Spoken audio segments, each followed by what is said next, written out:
தமிழே முட்டா பசங்க பாஷை கட்டுமிழாண்டிங்க பாஷை நான் சொன்ன போது குதிச்சானுங்க எல்லா பையனும்.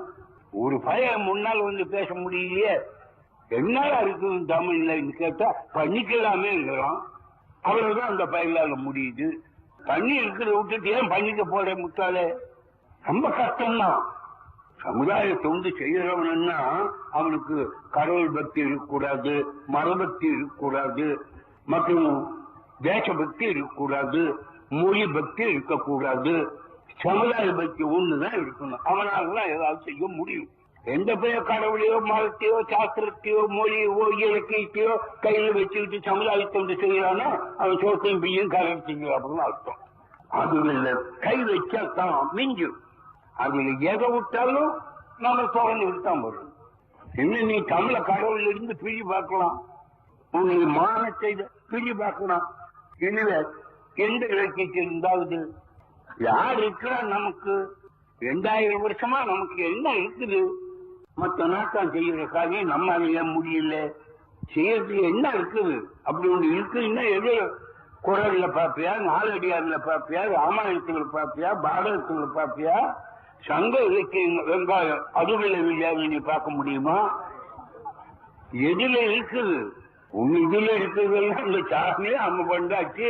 அதுகளுடைய ஒழுக்கம் நாணயம் உன்னுடைய முட்டாள்தனம் அதுதானே அதுல இருக்குது. நீ வளர்றதுக்கான காரியம் எது இருக்குது?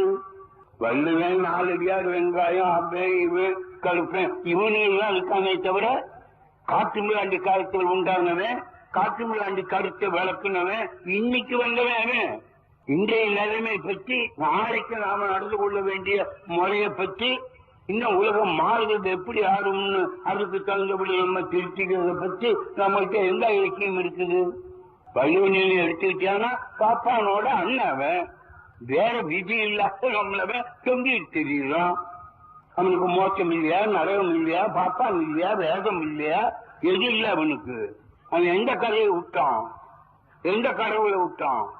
எங்க பிள்ளை இல்லாதவன் உன் பிள்ளைய வச்சுக்கிட்டு அழுகுறாங்கிற மாதிரி அவனோட குரலை வச்சுக்கிட்டு அழுகுறோம். நாகே இல்லை நமக்கு.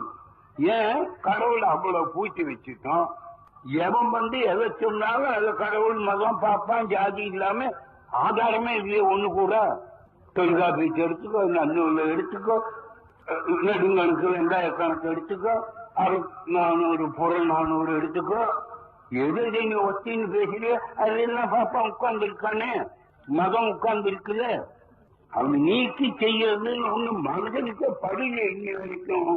அவனை நீக்கி அவன் சம்பந்தத்தை விலைக்கு ஒரு காரியம் செய்யலாம்ங்கிற எண்ணம் இன்றைய வரைக்கும் எவனுக்குமே தோணலையே. நம்ம பக்தர்களுக்காக இப்ப தோண போகுது. கொஞ்சம் கொஞ்சமா மாறல, வளரல. நாம ஒரு காரியம் நம்ம நாட்டிலிருந்து ஏற்படல, இப்படியே இருந்துட்டு இருக்கோம். இதே பெருசா இருக்கிறோம். இந்த இயக்கம் இல்லாத இருந்தா சொன்னாப்புல இந்த மயில்கள் எல்லாம் கடவுளாக இருக்குமே, போக்குவான இருக்கலாம். நாமும் இது மயில் ஈஸ்வரமா, அது பகவான் ஈஸ்வரமா இயக்கம் இருக்குனால கொஞ்சம் பயப்படுறோம். இன்னைக்கு என்ன தைரியமா செய்யறோம்? ஒவ்வொரு உற்சவங்கள எவ்வளவு முட்டாள்தனமான உற்சவங்கள் ஏன்னா அதை வெறுக்கிறோம். அதனால அழிக்க விட்டுட்டான் நம்ம முட்டாள்தனத்துல. காரணம் கடவுள், மதம், சாஸ்திரங்கள், பெரியவங்க, இவங்க பெரியவங்களுக்கு தெரியும். இவங்க ஆடுறான்னு கேட்க நமக்கு அறிவு இல்லை. நம்ம சாஸ்திரமும் நம்ம பெரியவனுங்களும் எவன் முட்டா பசங்க தானே நம்ம பெரியவங்க, காட்டு மிராண்டிகள் தானே நம்ம பெரியவங்க. எந்த அறிவாளியை நம்ம பெரியவன்னு சொல்ல முடியும்? ஏன் சொல்ல முடியல? பிடிக்கிறாளெல்லாம் 2000 வருஷத்துக்கு முன்னால் இருந்தவன பிடிக்கிறோம், 1000 வருஷத்துக்கு முன்னால் இருந்தவன பிடிக்கிறோம். எடுக்கிறது எல்லாம் 1000 2000 வருஷத்துக்கு முன்னே எழுதுறத பிடிக்கிறோம். அன்னைக்கு எவனுக்கு அறிவு இருந்தது? எவனுக்கு 2000 வருஷத்துக்கு முன்ன அறிவு இருந்திருக்க முடியும்? அவன் எப்படி அறிவை சம்பாதிச்சு இருக்க முடியும்? அவனுக்கு அறிவு பெறத்துக்கு மார்க்கம் இருக்கு. வள்ளுவ அறிவோடு இருந்தான்னா அறிவு பெறத்துக்கு மார்க்கம். அவன் சுத்திச்சார்பெல்லாம் பார்ப்பான். அவனை சுத்திட்டு இருக்கிறதெல்லாம் மதம், வேகம், புராணம். அவன் தலையில் உட்கார்ந்து இருக்கிற மூட நம்பிக்கை எல்லாம் மேல் லோகம், கீழ் லோகம். அவன் எப்படி அறிவாளியாமா? நமக்கு அந்த அறிவு வருதுன்னா அந்நிய நாட்டை பார்க்கிறோம், அங்க எல்லாம் போயிட்டு வர்றோம், கடவுளை பத்தி துணிடுறோம். கடவுள் என்ன, வெங்காயம் என்னன்னு அந்த புத்தி அன்னைக்கு எப்படி வந்திருக்கும்? ஆண்களாக அன்னைக்கு இருந்தவங்க கோபம் படாத்தால் அவனுக்கு அறிவு வர நியாயம் இல்லை. அவனுக்கு இந்த நிலைமை பார்த்து அதுக்கு தகுந்தபடி எழுதவோ கருதவோ சொல்லவோ வாய்ப்பில்லை. நாம் இன்றைக்கு உலகத்தோட ஒட்டிட்டு இருக்கிறோம். எந்த உலகத்தோட ஒட்டிட்டு இருக்கிறோம்? அமெரிக்கா எங்க இருக்கு, நாம் எங்க இருக்கிறோம்? 10,000 மைலுக்கு மேல சொல்றோம் அமெரிக்கா. என்ன நாம எவ்வளவு தூரத்தில் இருக்கிறோம்னு அர்த்தம்? எடுத்துக்கிட்டோம்னா நம்பரை போட்டு திருப்பி கூப்பிட்டா ஏன்னு கேட்கலான்னு 15,000 மைல்ல 10,000 மைல் தூரம் இருக்கிறவன் கூப்பிட்ட உடனே ஏனுங்கிறோம். அவன் வாய் மூடுறதுக்கு முன்ன அந்த சத்தம் நமக்கு வருது. சந்திர மண்டலம் எங்கடா இருக்குன்னா 2,30,000 மைல்ங்கிறோம். எப்படா போகலாம்னா இன்னைக்கு போறப்ப 5 நாள்ல போய் சேரலாம்ங்கிறோம். அதுக்கு உண்டான அறிவுதான் இப்ப மனுஷனுக்கு தோணும்.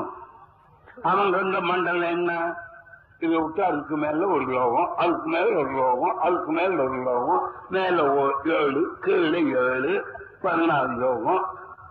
அப்புறம் இந்த மோட்ச லோகம், வைகுண்ட லோகம், கைலாச லோகம், வெங்காய லோகம், அதுக்கு மேல நரக லோகம். எவ்வளவு மடையினா இருந்திருக்க வேணும்? இவ்வளவு மனுஷனை மிரட்டுறதுக்கு மடையினாக்கிறதுக்கு உண்டாக்கணும். அறிவாளியாக்கும் ஒன்னே உண்டாக்கல. அதுல மாற்றிக்கிட்ட நாம இன்னைக்கு தான் விடுதலை பெறுறோம். எதனால விடுதலை பண்றோம்? அது உன் கடவுளை விட, உன் சாஸ்திரத்தை விட, உன் முன்னோரை விட, உன் வெங்காயம் வழக்கமாத்தை விட உன் அறிவு பெருசு. அது சிந்தி, அதன்படி பாரு, சரியா அதை ஒத்துக்கோ. இன்னைக்கு தான் சொல்ல முடியுது. நீ என்ன பெரியவனாங்கிறான், உன் அறிவுக்கு என்ன அவ்வளவு மரியாதைங்கிறான். 1971 வருஷத்தில் உட்கார்ந்துட்டு பேசினேன் மடப்பையில, நீ என்ன பெரியவனாங்கிற? 2000 வயசுக்கு இருந்த முட்டாள் பையனை நீ ஒத்துக்கிட்டு அவன் சொன்னபடி கேட்கணுங்கிற? நீ மனுஷனா? நினைச்சு பாரு. நாங்க சொல்றதுன்னா இனிமேலாவது நீ மனுஷனாக பகுத்தறிவாளியினால இனிமேல் மனுஷனாகவேன்னு அர்த்தம். அவ்வளவுதான்.